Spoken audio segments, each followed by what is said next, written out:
My name is Janie. I'm a junior. My student number is 8. The title of the speech is The Laws That Sex Workers Really Want. The speaker of the speech is Toni Mack. I want to talk about sex for money. I'm not like most of the people you'll have heard speaking about prostitution before. I'm not a police officer or a social worker. I'm not an academic, a journalist, or a politician. And as you'll probably have picked up from Miriam's blurb, I'm not a nun either. Laughter. Most of those people would tell you that selling sex is degrading, that no one would ever choose to do it, that it's dangerous, women get abused and killed. In fact, most of those people would say there should be a law against it.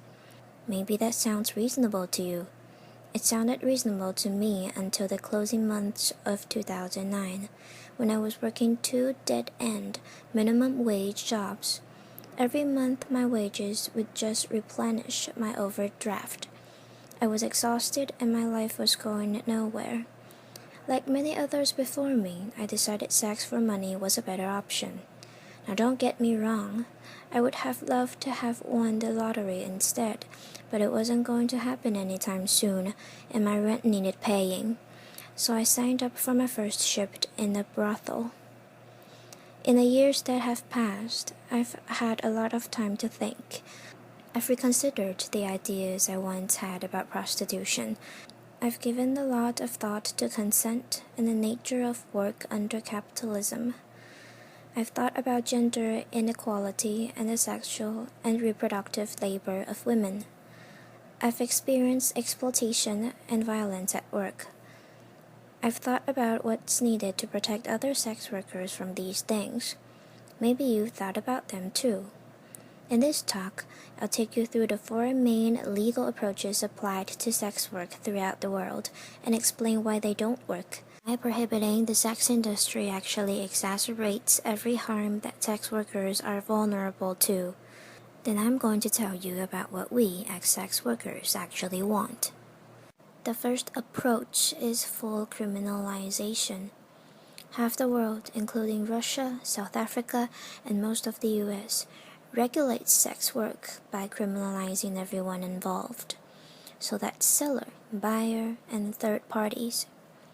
Lawmakers in these countries apparently hope that the fear of getting arrested will deter people from selling sex. But if you're forced to choose between obeying the law and feeding yourself or your family, you're going to do the work anyway and take the risk. Criminalization is a trap. It's hard to get a conventional job when you have a criminal record. Potential employers won't hire you. Assuming you still need money, you'll stay in the more flexible informal economy. The law forces you to keep selling sex, which is the exact opposite of its intended effect. Being criminalized leaves you exposed to mistreatment by the state itself. In many places, you may be coerced into paying a bribe or even into having sex with a police officer to avoid arrest. Police and prisoner guards in Cambodia, for example, have been documented subjecting sex workers to what can only be described as torture. Threats at gunpoint, beatings, electric shocks, rape, and denial of food. Another worrying thing, if you're selling sex in places like Kenya, South Africa, or New York, a police officer can arrest you if you're caught carrying condoms, because condoms can legally be used as evidence that you're selling sex. Obviously, this increases HIV risk. Imagine knowing if you're busted carrying condoms. It'll be used against you. It's a pretty strong incentive to leave them at home, right? Sex workers working in these places are forced to make a tough choice between risking arrest or having risky sex. What would you choose? Would you pack condoms to go to work? How about if you're worried the police officer would rape you when he caught you in the van? The second approach to regulating a sex work scene in these countries is partial criminalization, where the buying and selling of sex are legal, but surrounding activities like brothel keeping or soliciting on the street are banned. Laws like this, we have them in the UK and in France, essentially say to us sex workers, hey, we don't mind you selling sex, just make sure it's done behind closed doors and all done. And brothel keeping, by the way, is defined as just two or more sex workers working together. Making that illegal means that many of us work alone, which obviously makes us vulnerable to violent offenders. But we're also vulnerable if we choose to break the law by working together. A couple of years ago, a friend of mine was nervous after she was attacked at work, so I said that she could see her clients from my place for a while. During that time, we had another guy turn nasty. I told the guy to leave or I'd call the police, and he looked at the two of us and said, "You girls can't call the cops, you're working together. This place is illegal." He was right. He eventually left without getting physically violent. But the knowledge that we were breaking the law empowered that man to threaten us. He felt confident he'd get away with it. The prohibition of street prostitution also causes more harm than it prevents. Firstly, to avoid getting arrested, street workers take risks to avoid detection, and that means working alone or in isolated locations like dark forests where they're vulnerable to attack. If you're caught selling sex outdoors, you pay a fine. How do you pay that fine without going back to the streets? It was the need for money that saw you in the streets in the first place, until the fines stack up, and you're caught in a vicious cycle of selling sex to pay the fines you got for selling sex. Let me tell you about Mariana Popa, who worked in Redbridge, East London. The street workers on her patch would normally wait for clients in groups for safety in numbers and to warn each other about how to avoid dangerous guys. But during a police crackdown on sex workers and their clients, she was forced to work alone to avoid being arrested. She was stabbed to death in the early hours of October 29th, 2013. She had been working later than usual to try to pay off a fine she had received for soliciting. So if criminalizing sex workers hurts them, why not just criminalize the people who buy sex? This is the aim of the third approach I want to talk about, the Swedish or Nordic model of sex work law. The idea behind this law is that selling sex is intrinsically harmful, and so you're, in fact, helping sex workers by removing the option. Despite growing support for what's often described as the end demand approach, there's no evidence that it works. There's just as much prostitution in Sweden as there was before. Why might that be? It's because people selling sex often don't have other options for income. If you need that money, the only effect that a drop in business is going to have is to force you to lower your prices or offer more risky sexual services. If you need to find more clients, you might seek the help of a manager. So you see, rather than putting a stop to what's often described as pimping, a law like this actually gives oxygen to potentially abusive third parties. To keep safe in my work, I try not to take bookings from someone who calls me from a withheld number. If it's a home or a hotel visit, I try to get a full name and details. If I worked under the Swedish model, a client would be too scared to give me that information. I might have no other choice but to accept a booking from a man who is untraceable if he later turns out to be violent. If you need their money, you need to protect your clients from the police. If you work outdoors, that means working alone or in isolated locations, just as if you were criminalized yourself. It might mean getting into cars quicker. Less negotiating time means snap decisions. Is this guy dangerous or just nervous? Can you afford to take the risk? Can you afford not to? Something I'm often hearing is, prostitution would be fine if we made it legal and regulated it. We call this approach legalization, and it's used by countries like the Netherlands, Germany, and Nevada in the US. But it's not a great model for human rights. and in state-controlled prostitution, commercial sex can only happen in certain legally designated areas or venues, and sex workers are made to comply with special restrictions, like registration and forced health checks. Regulations sound great on paper, but politicians deliberately make regulations around the sex industry expensive and difficult to comply with. It creates a two-tiered system, legal and illegal work. We sometimes call it backdoor criminalization. Rich, well-connected brothel owners can comply with the regulations, but more marginalized people find those hoops impossible to jump through. And even if it's possible in principle, getting a license or proper venue takes time and costs money. It's not going to be an option for someone who's desperate and needs money tonight. They might be a refugee or fleeing domestic abuse. In this two-tiered system, the most vulnerable people are forced to work illegally, so they're still exposed to all the dangers of criminalization I mentioned earlier. So, it's looking like all attempts to control or prevent sex work from happening makes things more dangerous for people selling sex. Fear of law enforcement makes them work alone in isolated locations and allows clans and even cops to get abusive in the knowledge they'll get away with it.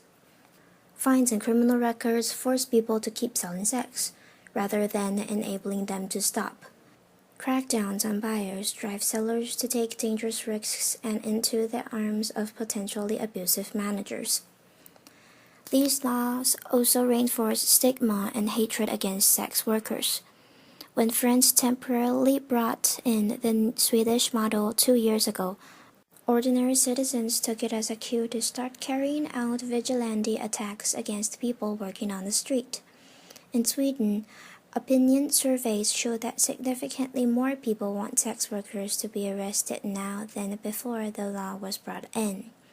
If prohibition is this harmful, you might ask, why is it so popular? Firstly, sex work is and always has been a survival strategy for all kinds of unpopular minority groups, people of color, migrants, people with disabilities, LGBTQ people, particularly trans women. These are the groups most heavily profiled and punished through prohibitionist law. I don't think this is an accident. These laws have political support precisely because they target people that voters don't want to see or know about. Why else might people support prohibition? Well, lots of people have understandable fears about trafficking. Folks think that foreign women kidnapped and sold into sexual slavery can be saved by shutting a whole industry down. So let's talk about trafficking. Forced labor does occur in many industries, especially those where the workers are migrants or otherwise vulnerable, and this needs to be addressed. But it's best addressed with legislation targeting those specific abuses, not an entire industry. When 23 undocumented Chinese migrants drowned while picking cockles in Campbell Bay in 2004, there were no calls to outlaw the entire seafood industry to save trafficking victims. The solution is clearly to give workers more legal protections, allowing them to resist abuse and report to authorities without fear of arrest. The way the term trafficking is thrown around implies that all undocumented migration into prostitution is forced. In fact, many migrants have made a decision, out of economic need, to place themselves into the hands of people smugglers. Many do this with the full knowledge that they'll be selling sex when they reach their destination.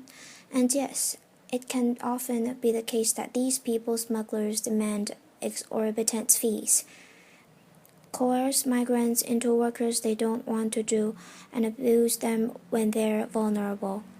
That's true of prostitution, but it's also true of agricultural work, hospitality work, and domestic work.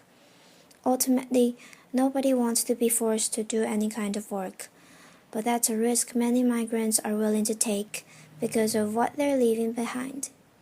If people were allowed to migrate legally, they wouldn't have to place their lives into the hands of people smugglers.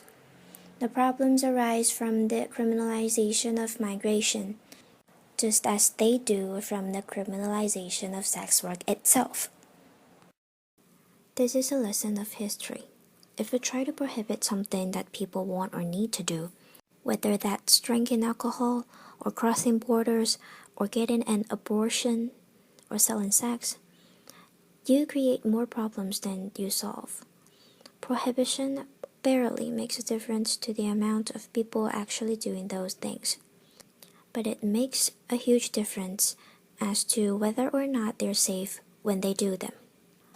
Why else might people support prohibition? As a feminist, I know that the sex industry is a site of deeply entrenched social inequality. It's a fact that most buyers of sex are men with money, and most sellers are women without. You can agree with all that I do, and still think prohibition is a terrible policy. In a better, more equal world, maybe there would be far fewer people selling sex to survive, but you can't simply legislate a better world into existence.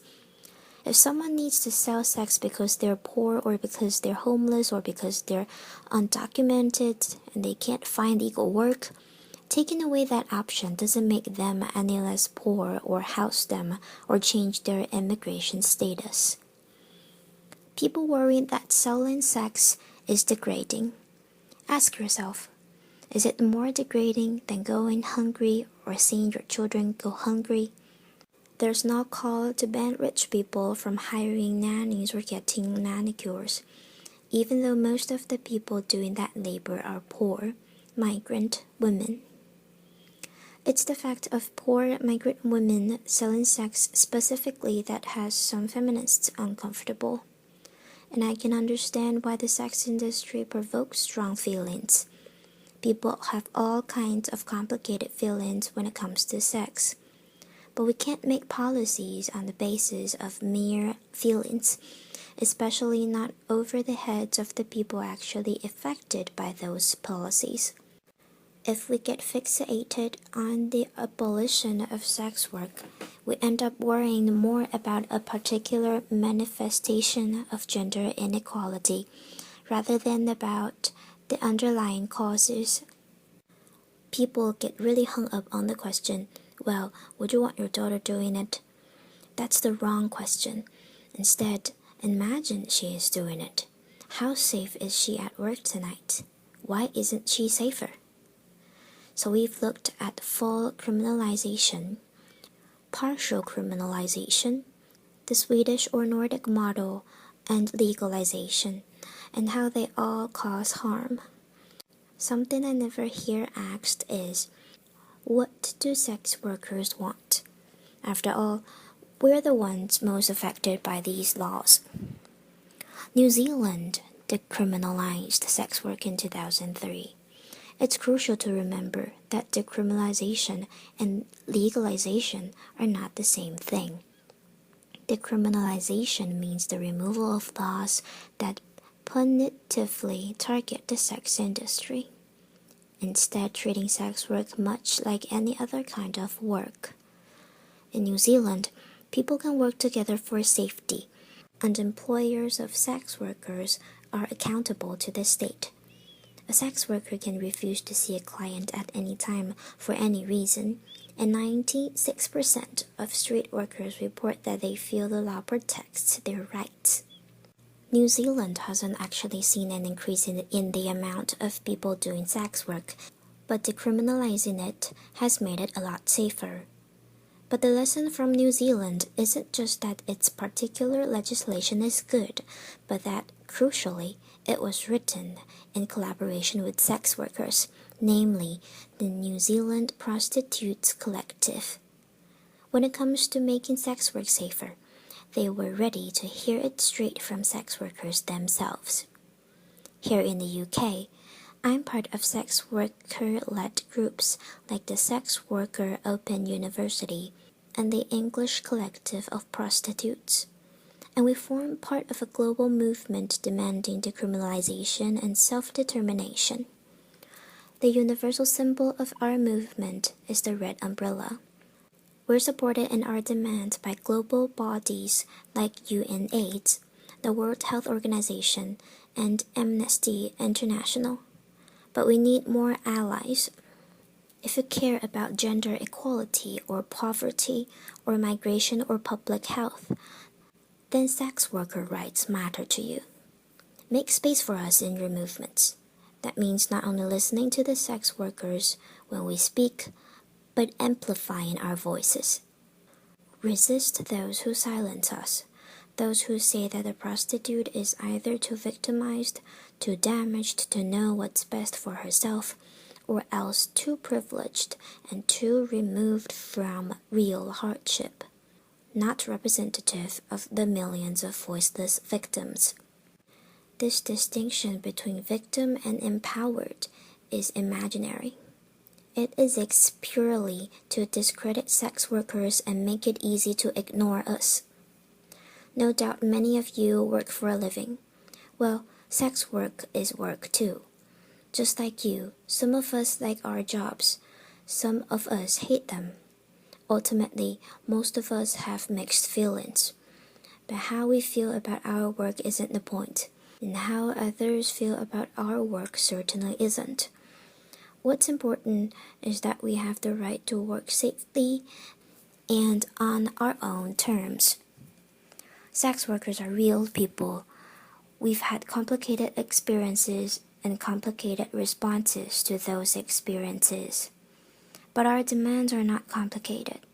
You can ask expensive escorts in New York City, brothel workers in Cambodia, street workers in South Africa, and every girl on the rooster at my old job in Soho, and they will all tell you the same thing. You can speak to millions of sex workers and countless sex work-led organizations.